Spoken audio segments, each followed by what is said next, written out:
চলে এলাম সময় দূরত্বের আবারও একটি নতুন অঙ্ক নিয়ে। দেখে নাও অঙ্কটা কি বলছে। বলছে স্বাভাবিক বেগের 5/4 বেগে হাঁটলে গন্তব্যস্থলে পৌঁছাতে 20 মিনিট দেরি হয়। এবার বলছে গন্তব্যস্থলে পৌঁছানোর স্বাভাবিক সময় কত ঘন্টা। ক্লিয়ার? আচ্ছা, এখানে বেগ কত বলে দিয়েছে? বেগ বেগ বলেছে 5/4 বেগে হাঁটছে। আচ্ছা, বেগের সাথে সময় সবসময় কি হয়? ব্যস্ত সম্পর্ক। তাই যদি হয় তাহলে এই দুটো কি হয়ে যাবে? রিভার্স হয়ে যাবে।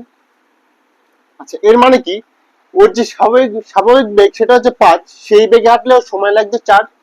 কিন্তু ও যদি 5/4 বেগে হাঁটে তখন ওর সময় লাগছে 5। আচ্ছা, প্রথমে 4 সময় লাগছিল, এখন সময় লাগছে কত? 5। তার মানে টাইম বেশি লাগছে কত? 1। এই 1 এর মান কত বলে দিয়েছে? 1 এর মান বলে দিয়েছে 20।